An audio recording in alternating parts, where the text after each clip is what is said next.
Welcome back to Joe Stunner Boxing.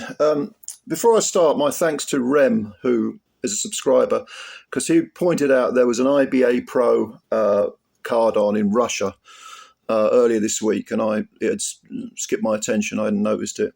And one of the fights on it was Sergey Kuzmin versus Murad Khalidov. That was the main event. But on the undercard, which is the fight I want to talk about in this video, was BAKODIR Jalolov versus Vitaly Kudokhov. Okay, now Jalolov has been hailed as some sort of potential heavyweight champion, world heavyweight champion, and he was in against a guy Vitaly Kudokhov, I think that's what his name was, who was a journeyman, 7 wins with 3 KOs. He's now got 4 defeats because he lost this fight to Jalolov on points. 4 defeats, never been stopped. 6'1", 36 years old, from Russia, tough little tank of a geezer. And he always comes to fight. And then you contrast this with BAKODIR Jalolov, and this guy is 6'7". He's a 2-time Olympic champion. He's 31. He's from Uzbekistan, and he's a southpaw. And he fights like a heavyweight Sonny Edwards. Lots of bouncing around, flicking the southpaw jab out, doesn't try to knock you out, boom, boom, move, slip, slide, that sort of thing. Strange thing to watch. Didn't really look that odd when Tyson Fury did it. It was even bigger than Jalolov. But Tyson Fury at least would plant his feet and try and put some meat on the punches sometimes. This guy he fights essentially like a southpaw amateur, okay? A southpaw amateur lightweight, maybe. And he was in there with this Russian journeyman, much smaller man, Kudokhov. And to be honest with you, BAKODIR Jalolov looked absolutely awful. He looked awful. Like I say, he won an 8-round decision and looked terrible doing it. Why did he look terrible doing it? Well, the first few rounds, he was in control with all the slipping and sliding. But Kudokhov, tough Russian tank, like one of those old T-34 tanks from the war, comes forward, still putting the heat on him. And it was noticeable from very early that Jalolov was grabbing and holding whenever Kudokhov got in close. And Kudokhov was making himself even smaller than he was. So Jalolov was having to punch down. No weight on his punches. Didn't really sting Kudokhov at any point. But it was clear that whenever Kudokhov got up close, Jalolov was not interested in any kind of infighting. And it is difficult to do if you're up against a much smaller man.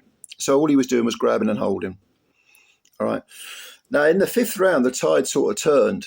There were two points taken off.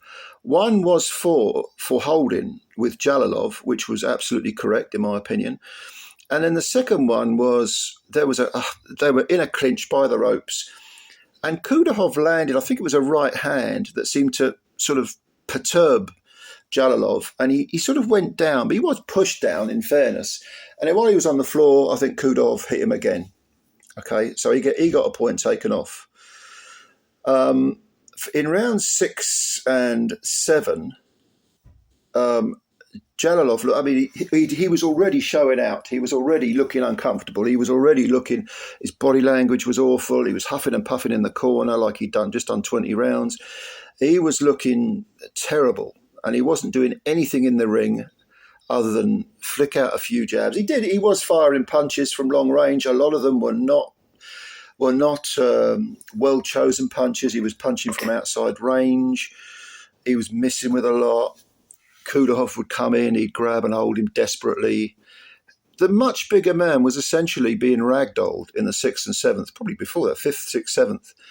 By a 6'1" inch much smaller man, a guy who's 6 foot, who's 6 inches shorter than you. It was an awful performance. Now I don't know if Jalolov's conditioning was the question, or whether he just took the guy lightly. I do know that there were fights that fell through. David Spielmont was meant to fight Jalolov. Spielmont is a French fighter, tough guy. bit flabby, but can give you rounds if you're not on it. And this guy Kudokhov was an unknown, And with a 7-3 record, perhaps Jalolov thought, oh, this is be easy. It was anything but easy. Kudokhov put it on him, and he didn't like it up him. He really didn't. It was an awful performance by Jalolov. Well, in the 8th round, I thought Jalolov probably I don't know whether he got his second wind, but he could see the finishing post in sight, so he was letting his hands go more. And he ended up winning a unanimous decision. I think it was like 5-3 in rounds. Both had a point taken off. But it was unimpressive, very, very unimpressive from Jalolov. Very unimpressive. And beforehand, he's talking about fighting Usyk. I mean, God only knows. He will never beat Usyk as long as he's got a hole in his arse. It was a terrible performance. And Kudokhov, journeyman, 36 years old.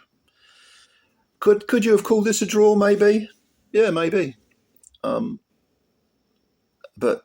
Kudokhov will, his stock will rise even in defeat because he'll get work off the back of this. And he's never been stopped in his 4 defeats. He's never been stopped. But he was exposed essentially. Jalolov, very, very poor performance. And like I say, a 2-time Olympic champ. Maybe I don't know. Maybe he stayed amateur too long. Perhaps I really don't know. All I know is as a pro, he's got entire quantum leaps to make before he even gets to world class. Although you could say this was just a really bad day at the office and that was that really. Anyway, did you see this? What do you think of Jalolov if you've seen him before? Maybe you've seen him and he's looked a lot more impressive. I don't know. Leave your comments below. Thanks for watching the video. Subscribe if you're new to the channel, please. And if you did enjoy the video, please hit the like button. You have a good day, ladies and gentlemen, and I will catch you later. Bye for now.